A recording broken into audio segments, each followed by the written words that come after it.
Thank you so much. Thank you so much for joining our firefighter electric and hybrid electric vehicle safety training today. This training is funded by the U.S. Department of Energy's Clean Cities program. This is a national program with over 75 U.S. DOE designated coalitions across the country. Here in North Carolina, we have 3 U.S. Department of Energy Clean Cities Coalition, the Triangle Clean Cities Coalition here in the Research Triangle area where I'm located, the Land of Sky Clean Vehicles Coalition, where Sarah and Kayla are, up in the Asheville area, and the Central Carolina Clean Fuels Coalition serving the greater Charlotte region. We're really happy to have Chris Womack here today with AVF to provide this training here for you all. The webinar is being recorded, so you can refer to it at a later date for reference and also to share with your colleagues. Before we get started, a little bit about Clean Cities. Clean Cities coalitions foster the economic, environmental, and energy security of the United States by working locally to advance affordable domestic transportation fuels, energy efficient mobility systems, and other fuel savings technologies and practices. Of course, we know the United States consumes approximately 20 million barrels of petroleum per day, about 3/4 of which is used for transportation. Transportation also has a significant economic impact on American businesses and families, accounting for nearly 1/6 of the average household's expenses.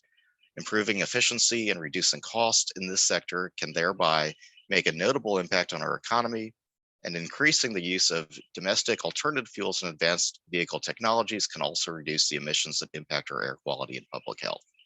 We're all seeing electric vehicles in the news almost daily. I think the commercials during the Super Bowl, if you count that this past year, were almost dominated by all the OEMs flashing their new EVs that are coming online.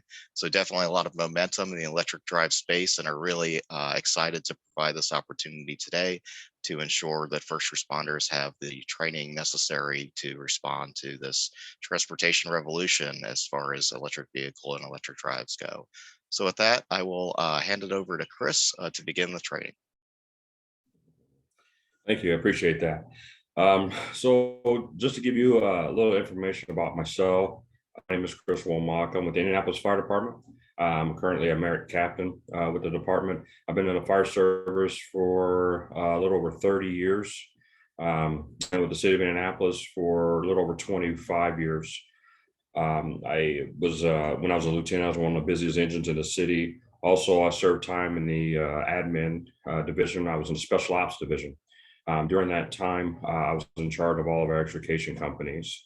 If you don't know much about Indianapolis Fire Department, our department's about 1,200 firefighters. We have 43 different stations. And during that time, we had about 15 TAC houses, 10 light tacticals, and 5 heavy tacticals.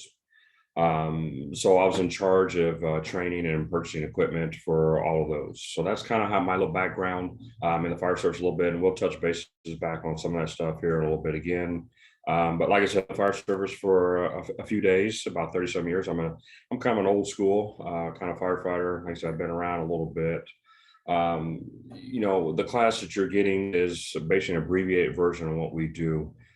We travel around the country and we do a lot of trainings. I've taught multiple classes in California. I've taught National Fire Academy. Just like I was telling them coming in, I'm from here until like end of June. I am gone literally every 2 weeks teaching this class. So we're very busy in what we do. We're trying to get this information out to all first responders, second responders, and we teach a lot of different variations. We teach tow operators and salvage yard operators as well. Also, I'm a cancer survivor as well. Like I said, if you've been in the service long enough, it's just a matter of time, right? So I've been around the block a little bit. So what we're going to do, like I said, this is an abbreviated version of what we do in a class. So you'll see me go through some PowerPoints, and then, like I said, you'll see me fly through a bunch of bugs. So when we do this class in person, it generally is about a 4 to 5 hour class, because we utilize a lot of information that we get from these coalitions across the country. So when we do a class in person, we usually have a lot of vehicles that we usually do some hands-on and a look around of those vehicles. So not only we talk about things in class, but we also go outside and we look at some of these components that we talk about, so you can actually put eyes on versus just going by a PowerPoint presentation. Um, and give a little information about the company I teach for and how I got started with teaching this. About, I'll say 10, 11 years ago, when I was in the administration, one of the questions were asked, what do we do if we come across an electric vehicle or alternative fuel vehicle when it's involved in an accident? And and that was one of those things that was very new. So, I didn't know much about them at the time. So I took a lot of classes. I took some training. I started out with an NFPA, trainer course. And at that time, the NFPA was only doing electric vehicles and hybrids.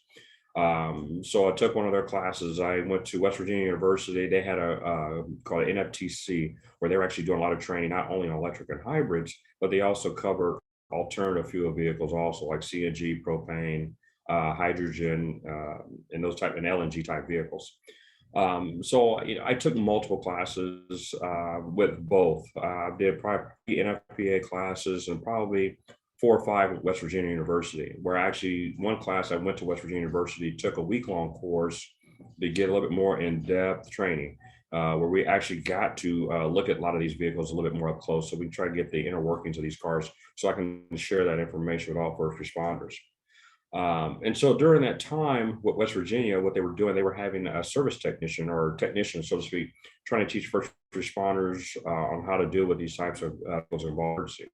The problem with that is they don't know what it is that we do, right? So they don't have a concept, what is it we want to know.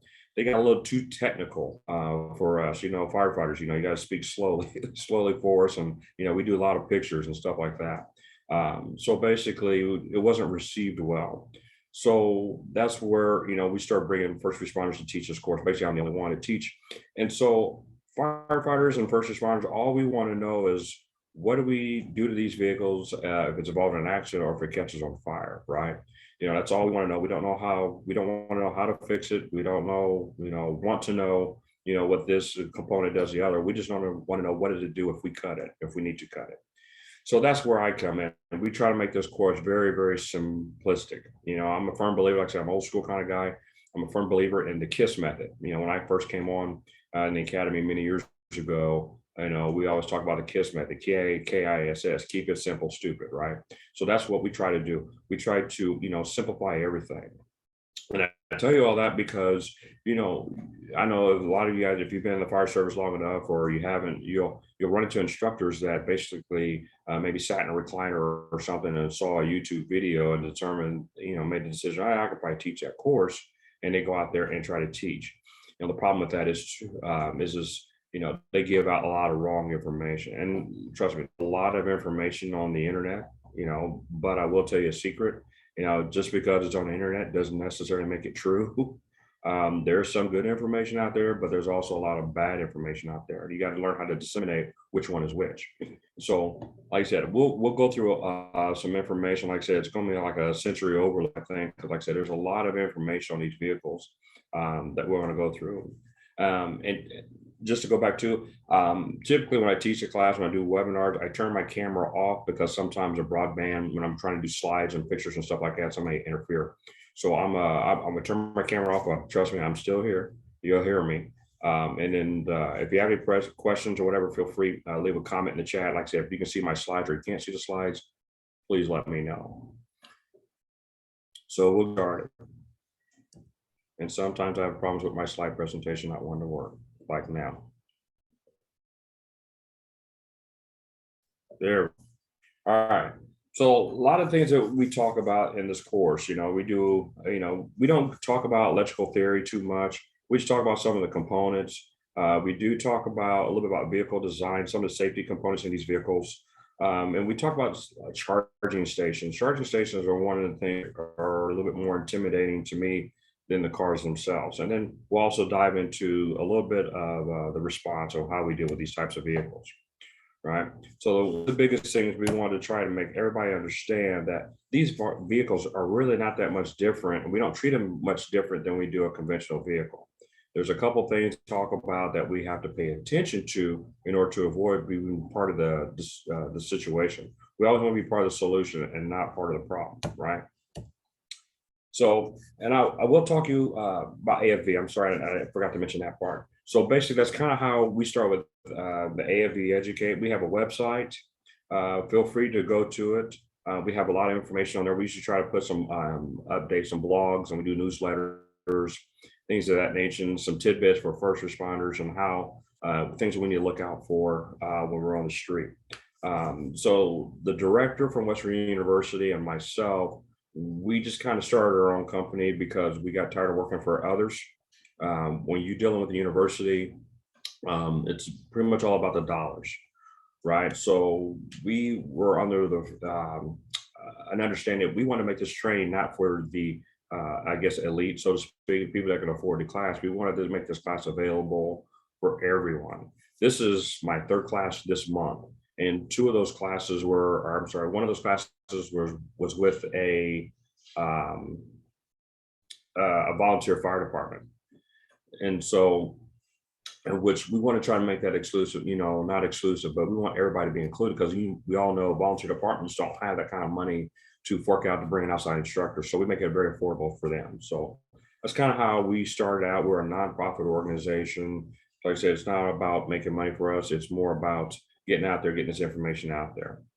So we talk about why is this course so important? Obviously, EVs, hybrids, or electric vehicles, they're growing. Just like, he mentioned in the Super Bowl commercial. I mean, pretty much every other commercial is about electric vehicles. Even today, you see a little bit more and more of those types of things.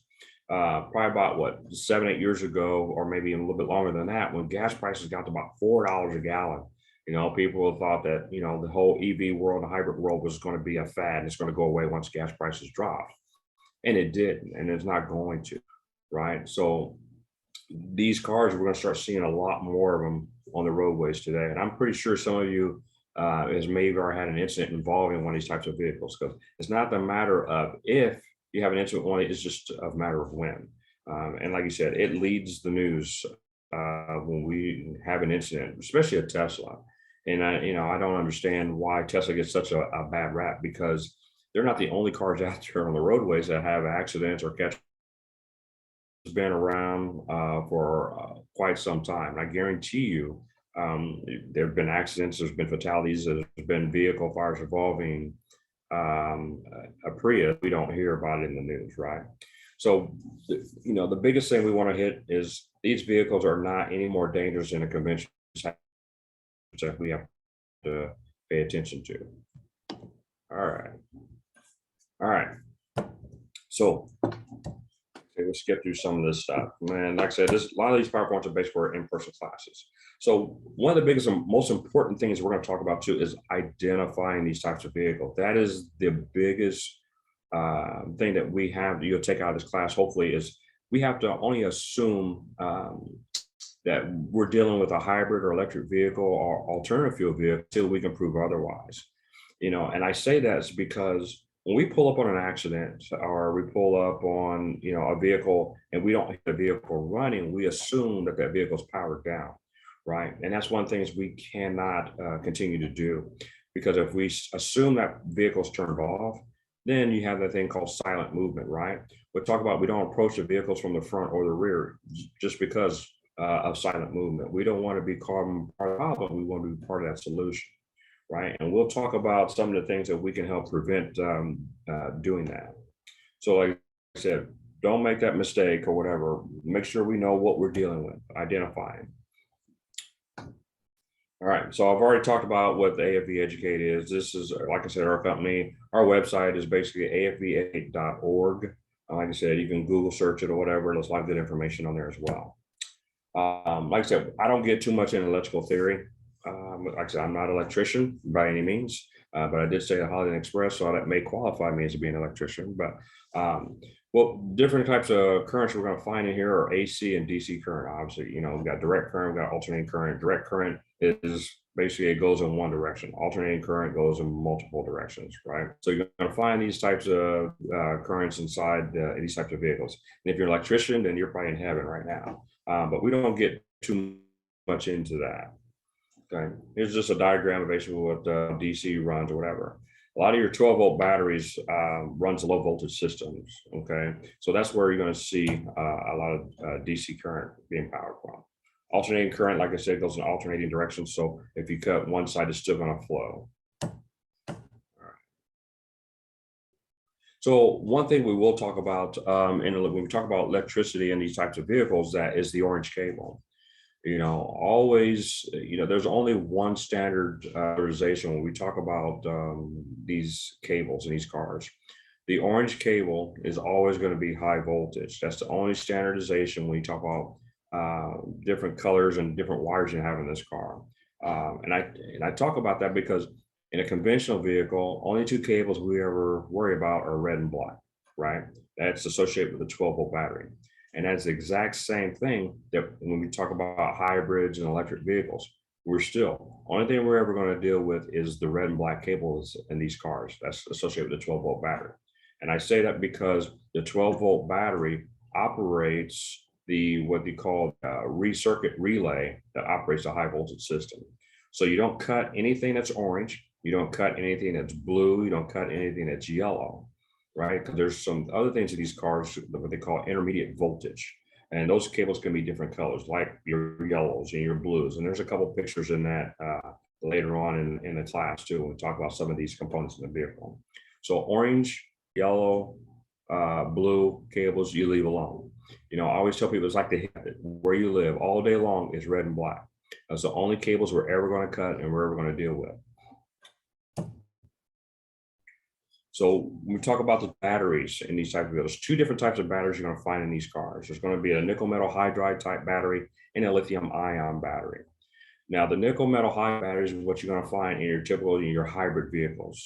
In your plug-ins and electrics or whatever, that's when you start talking about the lithium ion battery. They're both big batteries, but the lithium ion battery is a whole lot bigger. It takes up a lot more surface space. And don't let the name lithium, kind of confuse you. There's not much lithium found in these batteries. So a lot of people think that so this is a true, made up of lithium, but it really truly isn't. It just has little small amounts in there. We've had an incident in Indianapolis involving a Tesla, which made national news, and a lot of these batteries are made up of little cells, and you can that video and that incident where you see these little cells that are popping off like little fireworks on the street when these batteries are actually breached. So when we talk about the nickel hydride batteries and electrons, most of these is going to be in a hatch area or underneath the rear passenger seat. Like I said, they're in box. They are size batteries, but not nearly as big as like a lithium ion. When we talk about the Chevy Volts, those batteries are pretty big. It goes underneath the rear passenger seat and it tees off into the hump of that vehicle. And I'm pretty sure everybody's familiar with the Tesla when you talk about the lithium ion battery, the whole pan of that car. So the whole underneath is going to be the lithium ion batteries and these types of things. Okay. So these types of vehicles that we're going to talk about, configurations, we got a battery electric vehicles, we've got hybrid electric vehicles, and we've got plug-in hybrid electric vehicles. Now, there's one category that's not on here, like to usually talk about, it's called the extended range electric vehicles, like your Chevy Volts, and then your BMW i3, which you can get as an option to have that extended range. And what that means is, so it is an electric vehicle, but it has a small generator and a 5-gallon fuel tank on there to run that generator in order to create electricity. So therefore you get to what they call that extended range. So you're gonna actually go a little bit further with that car. So if you take a locomotive, for instance, a lot of people have this conception and think that a locomotive is a diesel engine, and it really isn't. It's a hybrid. It has electric motors being ran by a diesel generator on there. So these are vehicles we've been surrounded by, for a long, long time. And don't forget that, these gas-powered cars weren't the first vehicles to actually hit the way. We started out with electric vehicles, so the thing about it, we're seeing so nervous about them, these vehicles, because we weren't born in that era, right? In the fire service or public safety, we fear what we don't know and what we don't understand, right? So these vehicles have been around way, way back in the future, and now we're way back in the past in our history, and now we're reverting back to where we started from. So we weren't born in that era, so we don't know. We were afraid of them. So just imagine what the concept was when they start putting gasoline into vehicles, internal combustion engines. That thought concept was where people were like, oh my God, we're putting a flammable liquid on a car. These things are going to blow up, right? So therefore, there was that fear factor. So now we're going back to those, and there's still that fear factor when we're dealing with these electric vehicles. So we talk BEVs or battery electric vehicles. It's pretty plain and simple, right? It's 100% electric vehicle. There's no internal combustion engine in it whatsoever. There's no gasoline in it. A hybrid electric vehicles. Basically, these things run on an internal combustion engine and an electric motor for propulsion. So it uses both. Talk about plug-in hybrids. Plug-in hybrids are pretty much the same as a hybrid electric vehicle, but it plugs in. That's where it gets a lot of its electricity from, not just from the batteries itself. So different configurations you're going to find. We have a lot of transit buses here in Indianapolis that are 100% electric. Our public transit system, they have, I think, 25% of their fleets, maybe not that high, that are electric buses, with the intention on the next 10 years being 100% electric fleet. So you're starting to see a lot of applications for these. You're starting to see box trucks. You're starting to see even semis as well. I'm pretty sure everybody's familiar with Anheuser-Busch, FedEx, UPS has already made pre-orders on the Tesla electric semi. So we're going to start seeing a lot more and more of these vehicles. I was out in California about a month or so ago, and they actually have electric school buses. So we're starting to see those in that realm. I'll be in Louisiana next month, and they've got an electric trash truck down there that they're going to start pushing out. So we're going to start seeing a lot more and more of these types of vehicles. And we got to be aware of how to identify these things and how to deal with them, right? So we already talked about the batteries inside these vehicles, right? We already know some of the advantages and disadvantages. We're not going to get too much in that. One of the biggest disadvantages with all these, when we talk about plug-in hybrids and electric vehicles, it's just the infrastructure, right? There's not enough really charging stations out there, but that is something they're working on right now. Okay. So when we look underneath the hood of one of these vehicles, this is a Chevy Bolt 100% electric vehicle. It does not look like an internal combustion engine, right? So we look at a lot of these things, we see a lot of orange cables in there. Obviously, we're not going to touch them. And that box that you see in the center is what they call the inverter converter box. And I mention that box because it's very, very important for first responder firefighters, especially, to know about this box. So you see all the orange cables that runs into that. So that tells you there's a lot of high voltage into that, right? So when we talk about the high voltage in there, when we talk about vehicle fires, so, when we open up the hood of these cars, what is it that we do? What's our tool of choice when we talk about opening these cars?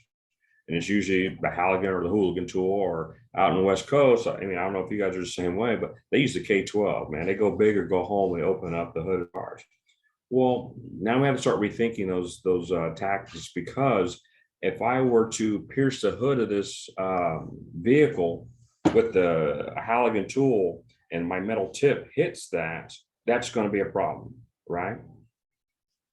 So we hit that, say that high voltage and metal and electricity, that's going to be all she wrote, right? So we cannot look at piercing hoods of these vehicles in fear of hitting this box.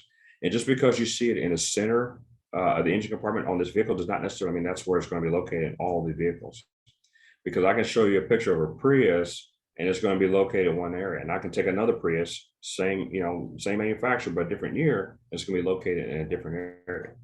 So we got to figure out how to open up the hood of these cars without become part of the problem, right?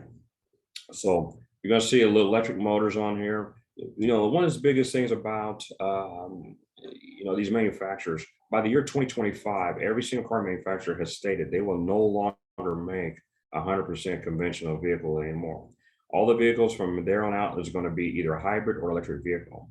Even GM has even come out and said it's actually cheaper for them to make an electric vehicle than is an internal combustion engine or conventional vehicle, because there's less working parts, right? Do you think that's going to change the price on them? Absolutely not. The price is still going to be up, but their profit margin is going to be a whole lot bigger.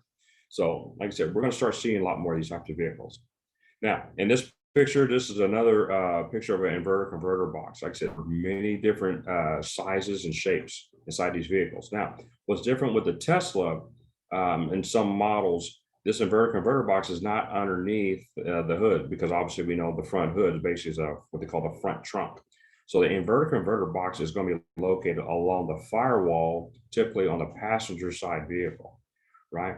So that creates a problem when we start talking about extrication, when we have to do maybe a relief cut in that firewall to do a dash lift or roll the dash. We have to start looking at different tactics. We're going to start doing peeling and peeking, not only for airbags, but we have to start looking for orange cables and also these high voltage components, so to make sure we don't come in contact or accidentally cut one of these things. So we talk about killing the power to these vehicles. Okay. And so that's what we try to do. We try to simplify all these types of things. So like I said, it's not that the fact that these cars are more dangerous. There's just a couple of things that we have to be conscious of and where they're located. And I know there's apps out there. There used to be apps out there like the EX Field Guide. It shows you where you can cut, where your cut points were, where things were located. The only problem is they have not been updated because these cars are just coming out so fast. It makes it difficult and time consuming for companies to try to update that app and keep it current. Okay. So when we talk about some of the components on a hybrid electric vehicle, we already mentioned it has an internal combustion engine along with some electrical components as well. All right. We already talked about advantages and disadvantages. Now, this is one thing that's called regenerative braking. And like I said, this is important not only for first responders, but this is when we talk about with tow operators as well and law enforcement, because in a lot of cities and states, law enforcement are the one that requests a tow truck. And this is important for them. So talk about regenerative braking and how it works. So, you're driving down the street in your car and you take your foot off the gas, you feel your vehicle engage, you feel that brake engage. Your car just wants to start. It's kind of like a retarder in a fire apparatus. When you let your foot off the fuel or the gas pedal, you feel that brake start to engage. And that's kind of how braking works, with the exception as when it takes that friction, it's like a kinetic flashlight. When you wind that flashlight up, it doesn't take batteries, but when you wind it up, it creates friction in there. And that friction actually takes that energy and it takes it back and puts it back into the battery itself. Right, it creates electricity and it goes back into the battery. So now the problem with that, with the tow truck is if wheels are on the ground when that vehicle is being towed, well, that energy is being pushed into the battery, but is not being depleted. So that's where we have to start having runaway, right? So you hear in the news, you talk about these vehicles catching on fire because of, battery problems and this and that.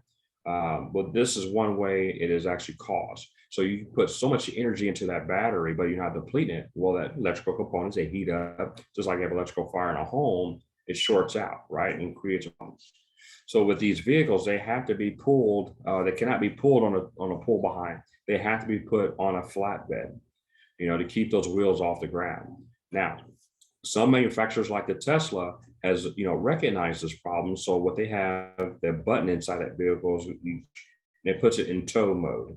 And what tow mode does, it deactivates the regenerative braking. So you don't have that energy being pushed back into the battery, right? So then I was talking about vehicle fires due to the battery. So a lot of those batteries is not necessarily a default battery. It's just bad design, or because as Americans, we don't like to be inconvenienced. So if we buy an electric car, we buy a hybrid vehicle, and it says the mileage on that thing is, say 300 miles. Well, guess what? As Americans, we want 305 miles out of that. Well, in order to get that range, you have to get that battery to 100%, right? And we also have to cut, a few things off whatever side of the vehicle where it doesn't drain. So when we're charging these vehicles, we're charging these vehicles 100%. Well, they weren't leaving room for runaway, for that extra heat or the electricity to go. So now they've reprogrammed a lot of these vehicles where their batteries were only charged about 85%. At least that 15% for that heat runaway. Because obviously, if you're charging something fast, right, it creates heat. So that heat's got to go somewhere. If we don't give it some place to run, then it's going to cause a problem. It's going to short out. So regenerative braking, so like I said, enforcement, it's important for them to know, identify the vehicle you're going on, because like I said, if you call for the wrong tow truck, and the tow truck operator doesn't know about this, then we have a problem. And I don't know if any of you guys ever been on scrapyard fires. They're not any fun whatsoever. I think we had about 4 or 5 of those last year, and thank God I was on none of them. Those things basically, they just burn for sometimes 2 and 3 days on end. So like I said, you're standing in a junk, and it's not thrilling whatsoever. So knowing what you're dealing with and knowing what resources to request is important. Okay. All right. So remember when I talk about the Prius, we talk about the inverter converter box. So if you look on the right side of that picture, you see an orange cable that runs into it. That is the inverter converter box located there. So it's not in the center of the vehicle. So like I said, very easily, that box could be pierced by a halogen tool very easily, or even a K12 if someone wants to cut across the hood all the way. Like I said, we have to look at things. How can we open up the hood of the car? We try prying it up, right? So what we do is, try to find different ways. There's different ways to open up the hood of the car. You can actually open up from the backside, cut the hinges on there, open the hood from the backside. Or, my favorite method, try before you pry. How many times you've been on an incident to where there'd be a car door, door to a house, or even one of these, and you see someone wailing away, kicking away, and someone goes and just tries a hood release or a doorknob, and it opens just right up, right? Firefighters, we like to tear things up. That's kind of what we get paid to do, right? And it's not fun if you don't get to tear it up, right? So now we have to be a little bit smarter. We have to be a little bit more careful about dealing with these types of vehicles. All right, so plug-in hybrids, the difference between a plug-in hybrid and a regular hybrid is one basically plugs in, right? Battery is a little bit bigger, your fuel mileage is a little bit better. All right, so we already talked about advantages and disadvantages. So like I said, we're going to fly through a lot of these things. So we look underneath the hood of a Volkswagen. You don't see a lot of orange cables because they probably rope up underneath.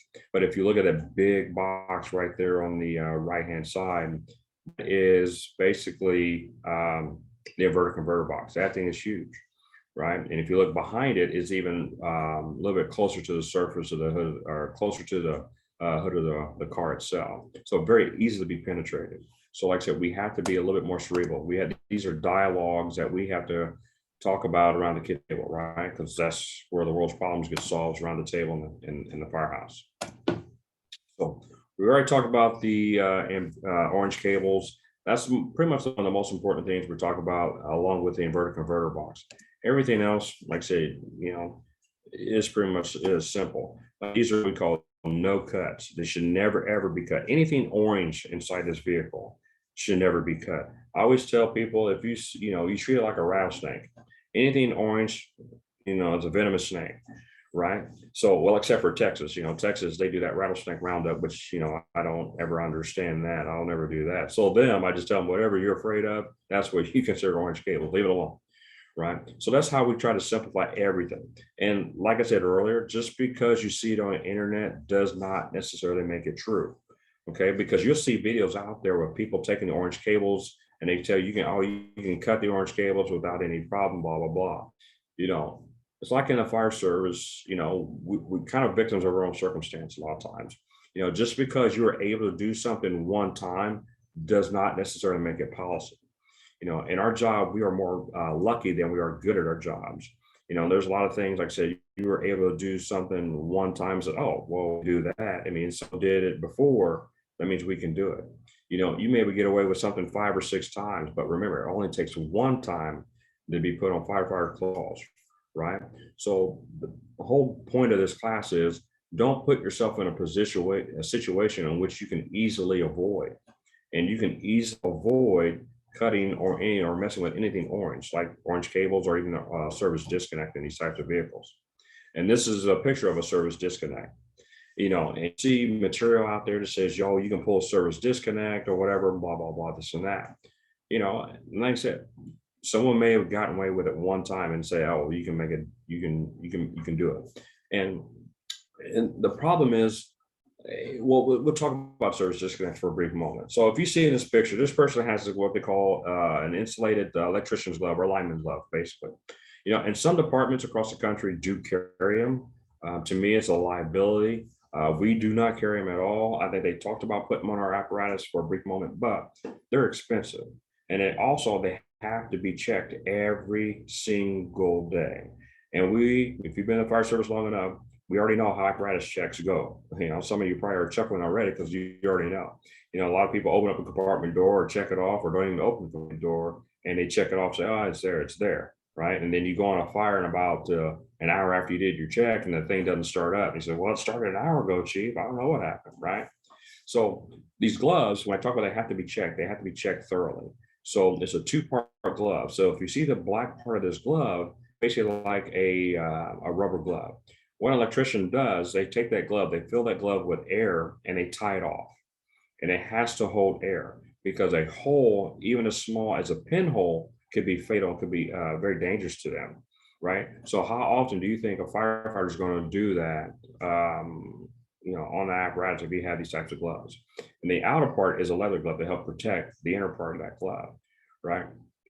So these vehicles, when they go into the dealership to get checked, this is what the technician usually typically puts on. They take the key fob and they have to put it into an IR rated box where it can't transmit a signal back to the car. They put on these gloves and they pull that service disconnect, right? That is their process. They said, we're not going to do that in the fire service, right? Because if you don't move that key fob or whatever, or you pull that service disconnect improperly, that thing can arc, and that arc could be enough to send you in a cardiac arrest or do some serious damage to your body. So therefore, like I said, we don't need to put ourselves in, unnecessary risk. We do that every day on other things, right? So if you can easily avoid these things, do so. Because we'll talk about there's safety features built into these cars that shuts down the high voltage systems in these cars. So what the first safety system is airbag deployment. If your airbag deploys, it shuts down the high voltage system, right? But how many times do you pull up on a car accident and this car is mangled and not one airbag's deployed, right? It happens quite often. So there's another safety feature built in. So it's called impact detection. So if your vehicle detects some type of an impact, inertial switch is activated or whatever, and it shuts down that high voltage system in that vehicle as well. And some of these systems are quite sensitive. I call them like the millennial systems because some of these impact systems are very, very sensitive. There's a situation where a lady was grocery shopping. She was taking her groceries out of a cart and she was placing them into her vehicle. Well, when she got to the last package, she put that package inside the vehicle. The cart actually kind of, got caught by wind and it bumped into her car. Thinking nothing of it, she takes the cart, puts it back in the carousel, gets into the vehicle, and the vehicle does not power on, right? Couldn't figure out what was going on. She called the dealership or whatever. And basically that's what happened. That impact detection shut down the high voltage systems in that car and it will not move. And it's something that you can just actually hit a reset button inside that vehicle. Now this vehicle has to be towed to the dealership and then it has to be reset that way. So that impact detection does work, right? And then also there's a third feature.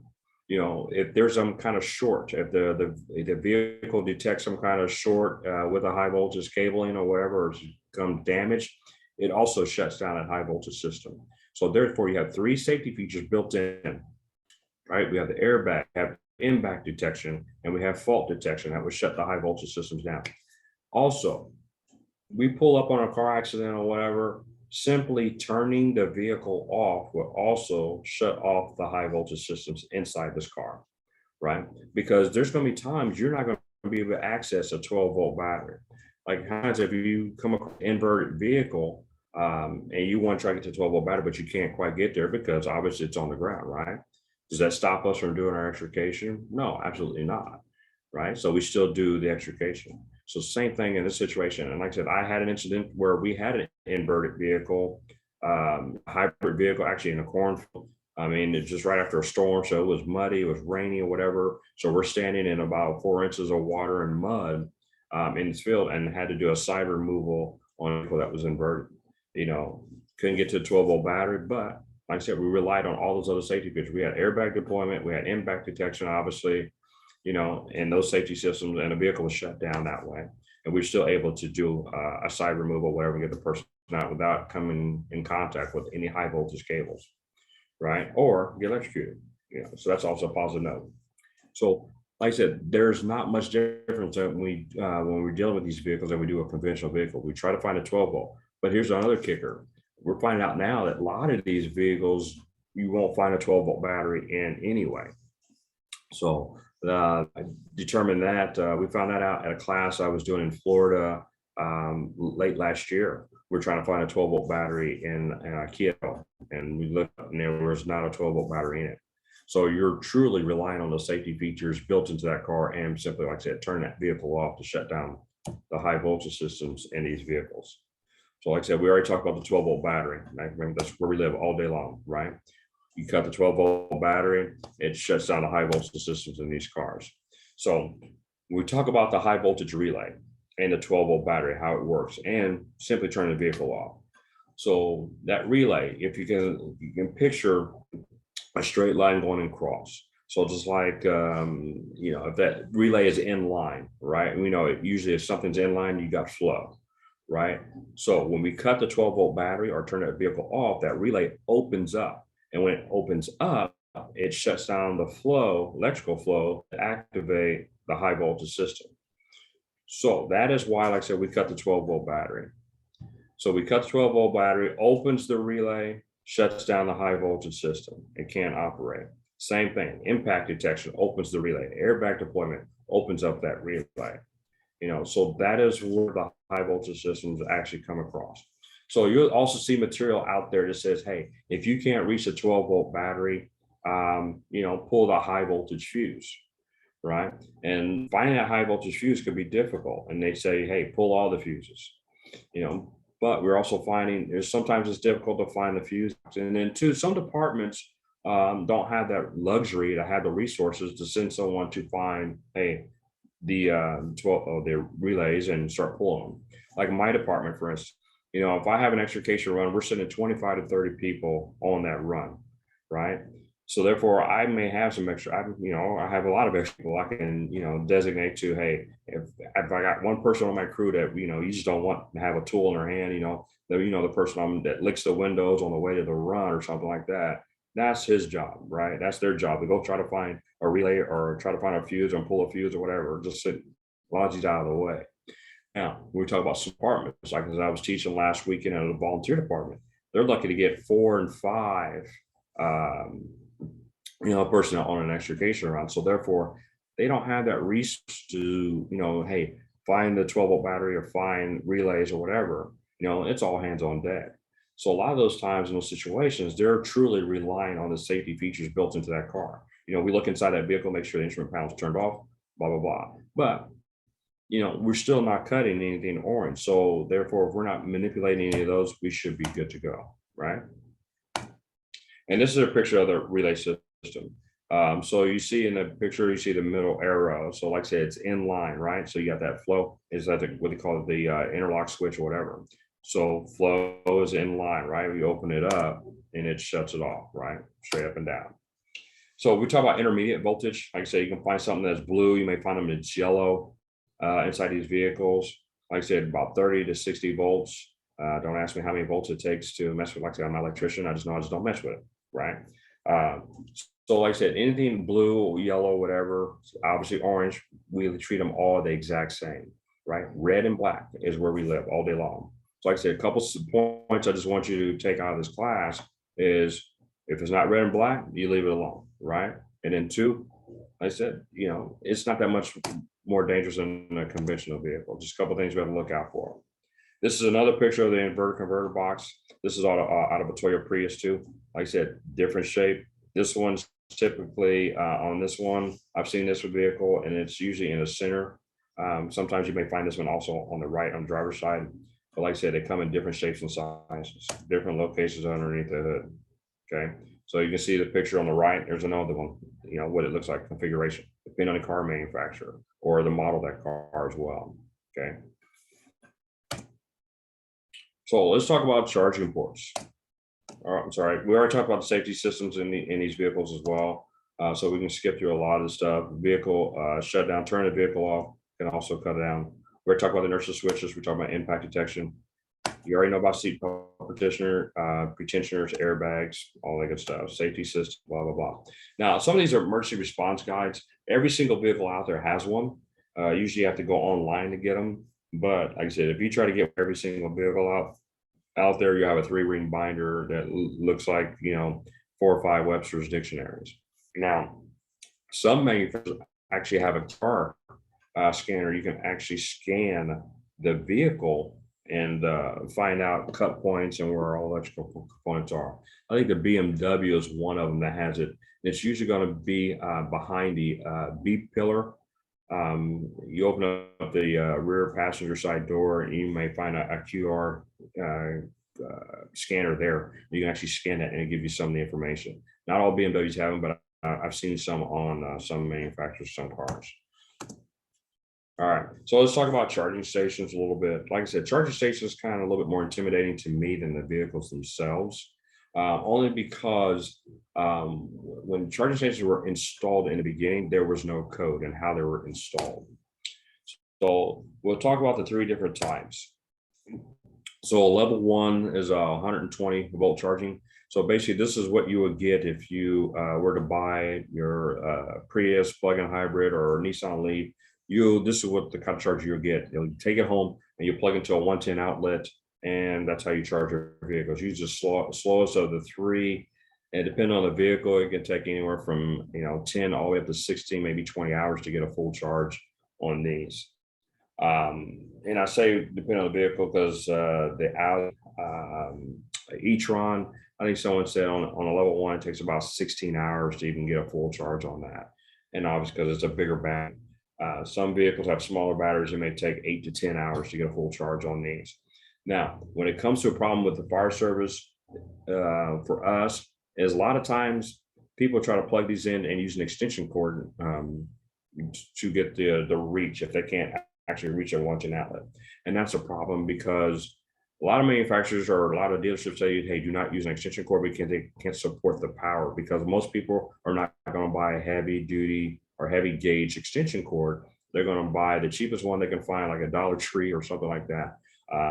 And so therefore what happens is it shorts out the extension cord and whatever's around it, like especially if it's a garage, we're going to have flammables, we're going to have combustible materials in there, and we have fires inside the residences. So that's why I said some of these things are a little bit more dangerous or concerning for me.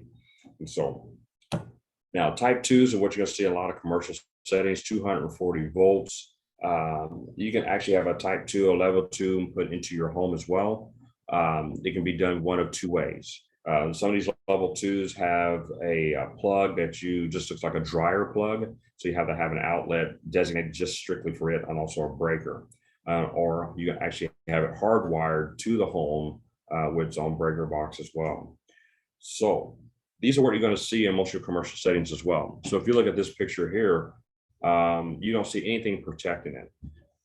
We have a lot in the city of Indianapolis, especially in my response area. I've got a charging station probably every direction I can throw a rock.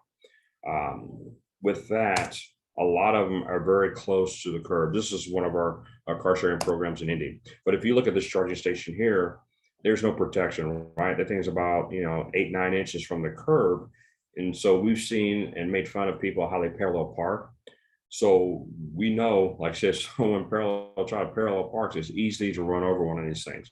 Now, the problem is for like EMS personnel, fire personnel, or even law enforcement. Let's say I've got a car parked on top of one of these things. I got 240 volts coming from up underneath this thing, and like I said, if I mistake that thing for a possible parking meter or a trash can or whatever, that can be a bad assumption, right? So knowing your area, knowing what's in your area as well is important. So how do we kill the power to it? If I know that's a charging station, I got a car parked on top of it, how do I kill the power? That is the $1 million question. Some of these actually do have shutoffs. When I was in the office, they were actually putting these in. And that was one thing I requested, to make sure there is a shutoff, because if I have an incident, car hits one of these or drives on top of it, I want to be able to kill the power to this charging station, right? Because if I don't, because the average Joe is going to come out and wants to help out, and they become part of that problem, right? So what is my backup plan? If I don't have a shutoff to this charging station, how will I kill the power? And that's where, you have to start brainstorming. We talked about I had to create an SOP for those charging stations that do not have a shutoff. So basically, if we have one that does not have a shutoff, we have to call the power company. The power company has to come in and kill the power to the unit, or they had to kill power to a grid. So we would treat these as a power line. So if we have run across one of these that doesn't have a shutoff, treat it like a down power line, call utility company to kill the power before you're going to actually approach the vehicle or do any kind of rescue. So with these, this is what I had done. So these are two different types of kiosks that they put in for shutoffs. And on there's a sticker, like you see on the blue one, it says for fire department use only. So what we would do is we would cut that padlock off, and then we would open it up, and there's a breaker system inside that. It's either breaker switches, or there's a lever. We would open it up, turn it off, and then there's a padlock inside it. If you can see on the picture on the right in dead center, there's a padlock in there where we can actually re-secure that. So it's basically a lockout, tag out. Because if you don't have means to re-secure it, you already know there's going to be people coming behind it, and they're going to close that, and they're going to open it up, and they're going to turn the power back on, because no one wants to be inconvenienced. They're going to charge their vehicle, right? So therefore, you have to lock it out. So this is a picture of one of our electric buses that we have in Indianapolis. This charging station is the very first and only in the state of Indiana. It's an inductive charging station. So basically how it charges is basically just like your cell phone. You put on a little disc to charge at night, and it charges kinetically, right? You don't have to have it plugged in. So what happens here is that bus pulls up these little metal plates in the ground, and it creates a magnetic handshake, and actually will start charging the batteries inside that bus. This is actually in my response district. My firehouse is probably 3 blocks from here. And the only reason I kind of knew what was going on, because they're not going to tell you when they install these things. Like, they never told us. I actually drive by this building every single day on my way to work, and I come to see one day doing construction, tearing up the parking lot.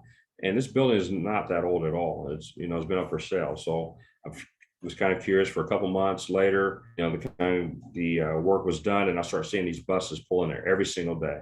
Every hour, there's a bus parking there for a little bit. So I kind of suspected, just because I teach class. So I was like, you know what, I'm pretty sure that's what it is. So we're on our way back from a run, residential alarm, and I had my engineer say, "Hey, just pull in here real quick. I'll talk to them." So I asked them, "Is this one of those inductive charging stations?" And they said, "Yes, it is." And so that's when we start doing our walk around. We start looking around the back, and we start seeing these breaker boxes. So we have 2 power boxes back there to kill power to this. And this building is a building. They don't even use the building itself. They're trying to lease the building out to anybody who wants to use it as an office. All they wanted was the parking lot.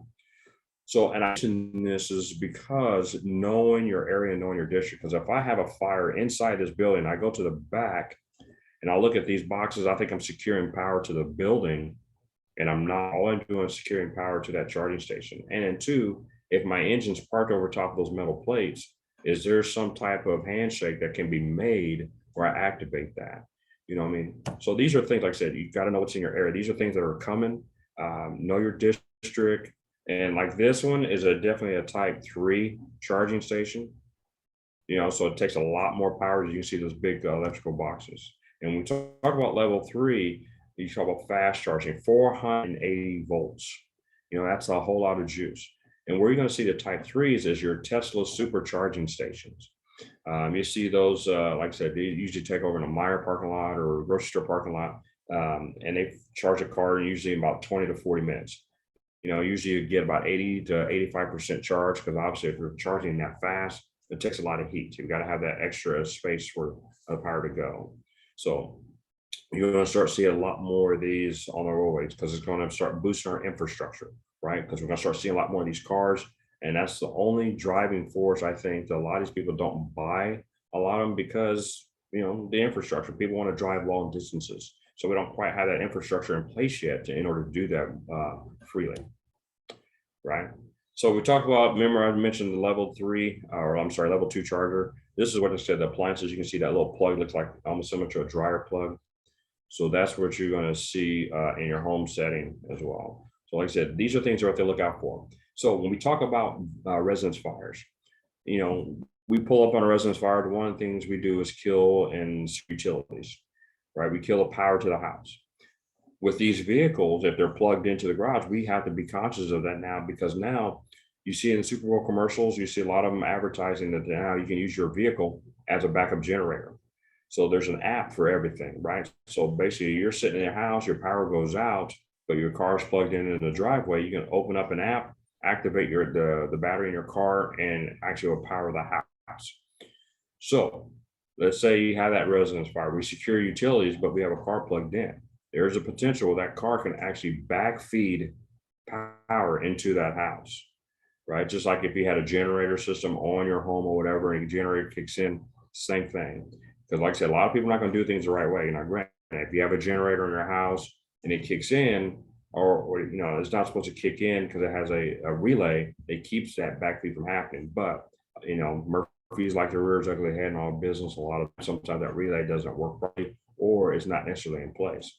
So same thing here. There is a relay to try to prevent that from happening, but the potential is still there. We have to look out for these things. So that's why I say the charging stations have a lot more hazards to me, or concerning to me, than the vehicles themselves. So we have to be conscious of those things and know how we dealing with those things. All right. Oh my, there we go. So we all know what gear we wear on these types of runs. Like I said, there's no special equipment you have to go out and buy and purchase to deal with these types of vehicles. You don't have to go out and buy special gloves. You don't have to go out and buy special water to put out the vehicle fires with these things, right? So that's a misconception. A lot of people want to know, you know, can I put out these fires in these vehicles without being electrocuted? And the answer is absolutely. You know, these cars are just like conventional vehicles, like I said, with a couple of different concerns. So they don't tell you when you buy these cars that you cannot drive them in the rain, right? The only difference is when we talk about vehicle fires with these is it's going to take a lot more water to extinguish and cool than it will a conventional vehicle. You'll see a lot of material out there. I just got an email from one of our battalion chiefs or whatever. Of course, you know, they pull stuff up on the internet before calling and asking me, and mentioned that, you know, they read where it takes anywhere from 10,000 to 20,000 gallons of water to that you need for these cars, and that's not necessarily true. You know, when we did the NFPA did test studies with the Chevy Volt, for instance, they did studies and did multiple fires, and it took an average of about 2,500 gallons of water, not only to extinguish the fire, but you to cool that battery case down, because what you're trying to do is draw that heat out of that battery case, right? So in order to do that, we can't use just a little bit of water, because we got carpet, we got upholstery, and those things that we have to contend with to cool that battery case down. Now, you hear stories where the vehicle caught on fire again 2 days later, and absolutely that can potentially happen. You may draw that heat out or whatever, the battery's cooled, but we're still dealing with electricity, right? We're still dealing with circuits. So sometimes you still have that short circuit, and it can short circuit up 24 hours to 4 hours later and start to heat up and then catch on fire again. So another question I usually get is, what about foam? Can we use foam to put these vehicles out? And I always ask people, so what does foam actually do? Foam actually coats, right? It doesn't cool, doesn't draw the heat out or whatever. It puts a blanket on things. So if you're putting on a blanket on something that's already hot, you're not cooling it off. Basically, what you're going to do is let that heat stay in and let it build even more. So foam wouldn't be a viable option, I think. You also see some videos out there, or information out there says, well, you got to get underneath the vehicle. I mean, yes, you can get direct access to the battery case or whatever, but how's that going to be done? How's that going to be accomplished? Can it be accomplished safely? To draw that heat out of that battery case. So these are a lot of things. Like I said, there's a lot of things on the internet. You just got to do what resources that you have available to you. When I teach these classes or whatever, especially in person, I always tell people, I'm not telling you how to do your job by any means, because like I said, your resources are a whole lot different than mine, depending on what department you're from. Every year I used to teach up in Wisconsin extrication class up there. Myself, a couple guys from Chicago Squad 5, Milwaukee Rescue, and I don't know if anybody's ever been up to Delafield or 5 Alarms. Extrication is a big extrication class. It's done every year. usually get people all over the country. And the one of the things that we talk about as instructors, we're all from big departments. Obviously, Chicago Fire is, obviously a huge department. Milwaukee, a big department. My department is a very large size department. But we always tell people bigger is not always better, because like I said, I'll send 25 to 30 people on an extrication. In reality, there's only 4 or 5 people working, but you got another 20 people standing back there, criticizing, saying, "Oh, I can do the job better than they can." You know what I mean? When you're from a smaller department, you have to be better at your job than we are from a large department, because you don't have that big pool of people to pull information off of and from. You have to be, you may have to do 2 tasks per person. You know what I mean? So your knowledge and your education has to be a whole lot better than ours. So like I said, we don't tell you how to do your job. We just give you the resources, in order to help facilitate you doing your job. But when we do those extrication classes, you see some places that have these big wood piles, like, from Home Depot or those natural cribbing pile. And that's unrealistic, right? Because we don't have that much cribbing on a fire apparatus. You may have, a couple step chalks, wherever. You got to learn how to do a lot with less, right? So that's where we try to specialize on. So we talk about on these, don't rush in, create SOPs if you don't have them, and how do you deal with hybrid electric vehicles. Now, we'll talk about, remember I mentioned about approaching a vehicle.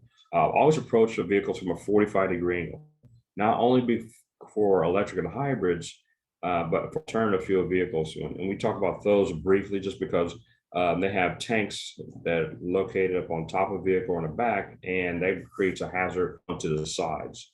So we just generalize everything. Do not put anything in don't approach a vehicle from the front, rear, or sides of the vehicle. 45-degree angle, you can do a lot of different things. Identify a vehicle from 45-degree angle. You're looking for emblems. You're looking for the profile of that vehicle. You can do a lot at a 45. So we already talked about seeing size up. We talked about Murphy's Law a little bit. I know we're getting close on time here. So let's get to one of the most important things when I talk about this class, identifying the vehicles. Remember what I said in the beginning, assumptions. What they say in the fire, assumptions is always one major component of major screw ups, right? So only thing you will ever assume when you're dealing with any kind of incident, vehicles or whatever, that vehicle is either going to be a hybrid, electric, or alternative fuel vehicle until you can prove otherwise. Because if you assume that the vehicle is off just because you don't hear a motor running, that could be a bad assumption. Like I said, that vehicle could potentially move once that patient takes their foot off the brake or whatever, and can potentially run you over, right? So, and I'm pretty sure you guys have the same problem. It's a nationwide thing. We talk about overdoses. I always tell people we stabilize vehicles all the time, immobilize vehicles all the time. We had an incident literally last week, actually earlier this week. We called first run of the shift. It was just after 8 o'clock in the morning, of unconscious person inside of a car. The car ran into a pole, and the driver and both the passenger was unconscious. So we pull up on scene. I tell my crew, hey, just get the wheel chalks out, dismiss the vehicle before we approach. Because the biggest thing, like I said, we don't want to wake up the person. Like I said, that car's still in gear, because most time are either in drive or reverse. And the last thing you want to do is go start banging on the window. And then as soon as you wake up, they're going to think, what, you're either the police or they're scared and they hit the gas, right? Because I've had a couple instances where that's actually happening, and good thing the vehicle was immobilized. So it's a good practice to get into. Like I said, if you come on an unconscious person, car accidents, whatever, always be in the practice of immobilizing that vehicle. Put the wheel chocks on, right? So let's talk about identifying. We're looking for emblems. We're looking for, stickers, charging ports, and things of that nature, right? Some of the emblems are external badging. We're looking for what's called hybrid synergy drive, or EV. Some of these vehicles are going to be outlined in blue, like the BMW, the circle. The circle will be outlined in blue. You may see blue outlines in the grille. You may see blue markings on the rocker panel as well. Some identification may not be as subtle as saying hybrid EV, like a Mercedes or a Lexus. Some of those vehicles you may see like a 420 with a lowercase h, means it's a hybrid, or you may see a 320 with a lowercase e, indicating that it's an electric vehicle. So those are like manufacturers that wants to be cool, but not really want to be cool. So they make their little markings a little subtle. So let's talk about identifying underneath the hood. We open up the hood. We can't see emblems on the outside of the car. They're all knocked off. So we open up the hood of the car. We may see a sticker that says high voltage. Or you may see something right there slapping right in the face. It's orange cables. You see that right off the back, and then you know you're dealing with either electric or a hybrid vehicle, right? You leave it, we start knowing what kind of vehicles we're dealing with. Identify what you're dealing with. So let's take this Chevy truck. I took this picture probably about 11 years ago. It was at a convention. But, we talk about identifying, assuming. If I did not see this vehicle plugged in like this, would I know that this is an electric vehicle or a hybrid or plug-in hybrid? Probably not. So like I said, we got to open things up a little bit.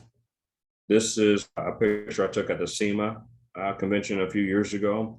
This is the Mustang Lithium.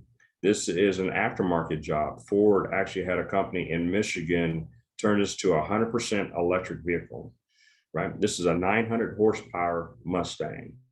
And like I said, most charging ports on these vehicles, you're going to find you on the A pillar right in front of the driver's side door. And that's using an indicator. If you see a port there, yeah, we're going to know it's going to be a plug-in or electric vehicle, right? But if you look on the back of this car, the charging ports, they utilize the fuel port and put the charging port there. So you look at this from a 45-degree angle, you don't see any markings, no emblems whatsoever to indicate that. Open up the hood of the car, I don't see any orange cables, I don't see an orange sticker. So we have to get into the point where we have to open up these fueling ports. These are our telltale signs now anymore. We have to open up everything and look what the vehicle looks like. And everybody's jumping on the bandwagon. This is Ferrari's version of one of their electric vehicles, also 900 horsepower. This is the Lamborghini electric vehicle. And if this car is not in the next Batman movie, I'm going to be highly disappointed. This is also a 900 horsepower car. Now, the Ferrari, they kind of boasted they're the fastest street car out there right now. And when I say everybody's joining the bandwagon, I got a phone call last year from the NHRA. Brought me out to one of the raceways out in Ohio. They are actually opening a circuit this year for electric cars. They actually have one electric Mustang that they put on the track as well. And that thing does a quarter mile in 8.14. And it's only running about 85% capacity. They said it would probably never open it up to 100%. They've already put $1 million into this car already. So you're going to start seeing these types of vehicles on the race tracks. So like I said, everybody's jumping on the bandwagon. It's not going away. It's just being amped up even more. This is a BMW i3. This is what I talked about earlier when we talk about the blue accents. So if you look at the BMW logo, you see the blue accent, you see the blue inside the grille, and also see blue along the rocker panel as well. And this is also that vehicle I mentioned about being an extended range. This is something you can get as an option where you get that 5-gallon tank, that generator put on there to help create electricity for that car. This is the Audi e-tron. I took this picture last year down in Florida. This is a very unique vehicle. It has some safety features built into there for first responders. So you can't find a 12-volt battery on this one, but underneath the hood, it has a sticker with a fire helmet on there and a little plug where you actually can unplug it and disables the high voltage system. But let's say we can't access to the front end due to an accident or damage. There's a fuse in the trunk compartment where you can actually pull. It says fire helmet on there. And like I say, you pull it and it disables the high voltage systems as well. Jeep, this is their Rubicon. They have a plug-in hybrid. Now, from a 45-degree angle, I can't necessarily tell that this is going to be a hybrid or electric vehicle, right? So I'm looking for other things. And on their Jeep, they make it very, very, very subtle. Only thing you can tell is on the blue hooks, the tow hooks on the front end and on the rear, they're painted blue. You can see on the back end, there's a little blue tow hook there. But this is at a firehouse. And obviously, firefighters, of course, you see the extension cord right there too. So, firefighters, we disobey the requirements on these vehicles. We don't care, right? We know more than what they do. But the only indication you're going to have on this one are those blue hooks and the blue accents on the hood. And then, like I said, if it's plugged in, obviously you can see it. But on the back of this Jeep, you'll see what it says 4xe, right? So these are your only indicator that you have. You open up the hood, you can see the cable where the charging port is or whatever, and that's another indicator. All right. Now Harley Davidson, everybody's jumped on the bandwagon. Harley Davidson, this is what their electric motorcycle. And if you look closely on here, there's no exhaust pipe. So that's one indicator on here. And you got to be careful with these. I was out in California. We did a class a couple years ago because the police department out there runs what they call Zeros, which is an electric dirt bike or whatever. Military uses them. Now, the problem with these, if someone lays their bike down, because we go back to that assumption thing, right? You don't hear an engine running, we assume that thing's turned off. Well, when we pick up a motorcycle, obviously we're going to hit that throttle, right? So if you hit that throttle, that thing's going to shoot off like a missile, right? This thing, electric motors have so much torque and so much power, it is beyond crazy, right? Because that power is instantaneous. It doesn't take that build up and that rev like an internal combustion engine. So you got to be careful with that. Look at the instrument panel, make sure the bike is turned off, right? So like I said, look for charging ports. Remember, like the Mustang, we have to open up the fuel ports and see what they look like. Look for dash gauges. If you see something that says it has your range until E, or your battery has a certain percentage, look at those. Those are indicators. Now, a lot of these things are aftermarket jobs, right? Like the Mustang's an aftermarket job. This is also, like I said, this is a 1952 Chevy. Remember assumptions, right? You pull up on one of these and you say, there's no way this thing's electric. So I was at the SEMA convention a few years ago too, and GM had this vehicle turned into an electric vehicle. This thing has 2 Chevy bolt motors in it underneath the hood of this thing. The charging ports, both are underneath the hood on both sides on the behind the fenders. So like I said, you're not going to see a charging port from the exterior of this vehicle. There's nothing on the exterior of the vehicle that says hybrid or electric, right? But you open up the hood, that might shock you, right? You got a whole nest of rattlesnakes. I think it's all orange underneath there. And if you look at the bed, the whole bed of the truck is lithium batteries. So this is what I'm talking about. Like I said, do not assume anything. I don't care what year, make of a vehicle is. This is a 1952. 92, this is not factory, right? So like I said, just because you don't hear a vehicle running, don't assume that it's a conventional vehicle and it's powered down, right? So when we talk about immobilizing a vehicle, remember, like I said, be a practice, immobilize a vehicle, step chocks. We got chocks on the fire apparatus. Most vehicles that can fit underneath there. I know some vehicles are low profile, we can't use those. So somebody put some 4x4s back there, something. Some vehicles put the vehicle in park. Like turn the vehicle off. That's your first step in immobilizing the vehicle, right? So like I said, these are things, like I said, I know I'm throwing a lot of information at you or whatever, and I know we're getting pretty close in time. I would definitely leave some time for some questions, but there's so much to, I know a lot of the stuff I'm telling you is not like rocket science by any means whatsoever. It's familiarization and steps. Like I said, we fear what we don't know and what we don't understand. So we try to keep this very simplistic as possible. So like I said, oh, well, that's a no-brainer. You know what I mean? So we want to try to give you that warm, fuzzy feeling. Like I said, I've heard departments that are hands off when it comes to these types of vehicles. They don't know what to do. They're afraid of it, right? And so in the fire service, we fear what we don't know and what we don't understand. So therefore, we're trying to get you a little bit better understanding. So when we talk about disabled vehicle, and here's the thing, like with some of these things, you talk about take the key fob, a smart fob away, 25 feet of a vehicle. But now, like the new Teslas, for instance, there is no key fob. Some, if you get from a dealership, there may be a little credit card type thing to activate the car, but now they're using your cell phone. So the cell phone is the activation of your cards. So you can actually have an app where actually your car, and all you do is have that cell phone on you. You walk up to your car, you don't have to do anything. You touch the car, it unlocks. You get in the car, you hit the start button, and it starts, all because your cell phone's right there. So don't spend too much time looking for a key fob, because it potentially could, it may not even be there, right? Or there could be multiples as well. So remember, step one of disabling the vehicle, turn the vehicle off. right? Because a lot of these vehicles, you're not gonna be able to get access to a 12-volt battery, right? So turn the vehicle off, shut down the high voltage system. If you can get to the 12-volt battery, if it's there, whatever, fine. Yes, you can cut, the red and black cables, whatever, and disable the high voltage. This is what I was talking about on the e-tron. If you look at the picture on the left, you see the shock tower. And a lot of these things are almost fireproof. And I say almost fireproof because we all know, like I said, firefighters, we're not the brightest sometimes. So this one, like I said, it has a fire limit, which probably means attention to firefighters, right? So you see this little turquoise plug. So this is underneath the front engine compartment. All you do is unplug and it will disable the high voltage systems inside that e-tron.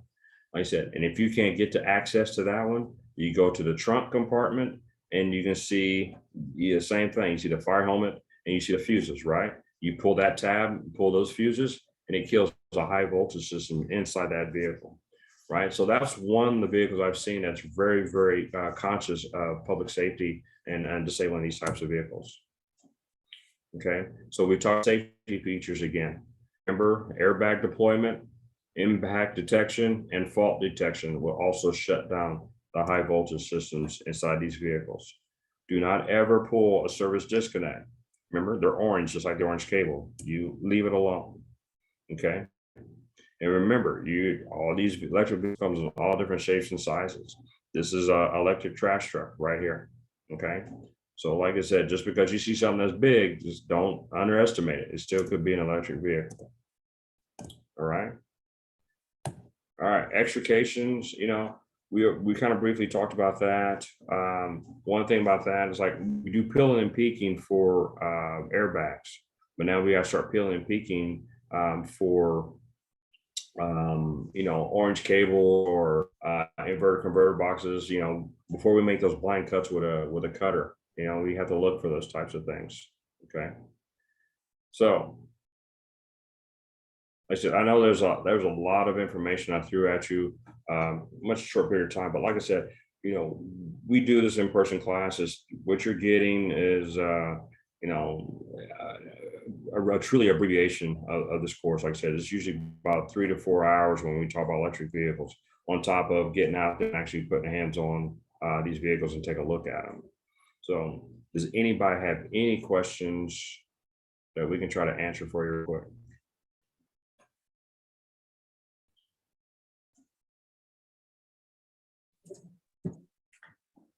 Hey, Chris. Anybody, if you've got questions, you can put them in the chat. I'm getting a lot of, this was great. I learned a lot. I'm in firefighting and I didn't know a lot of this information. So we're excited to hear that we hit this at the right time. Certainly future of electric is on the horizon and it's none too soon. We also hear you that this is not the way you guys want to do this. Emergency management and probably a lot of the groups that we work with love to do this in person. It's a hands-on crowd and it's a hands-on activity. So hopefully in the future, we're not stuck in these Zoom squares and we'll see you in person, getting our hands on these vehicles and parts to do this the way it was meant to be done. I see no questions. Let's see. All right, so without further ado, I think we'll give you a few minutes back of your day, finishing up a little early. You want to follow up with Clean Cities, Sean in Triangle J area, that's the Raleigh Metro. I'm with Land of Sky Clean Cities, that's the Asheville Metro, and Buncombe, Madison, Henderson, and Transylvania counties. We love to work with you guys on charging infrastructure, grant applications, switching over to an alternative fuel in your own fleet. So those are great questions to send to us. If you have other questions that are more appropriate for Chris on the emergency management response side, by all means, send us an email. We'll connect you with them. You'll see a follow-up with us later in the next few days, maybe with information on the slides and where you can view this content online. So thank you all for coming today. We appreciate your time. Have a good weekend. Appreciate it. Thank you very much.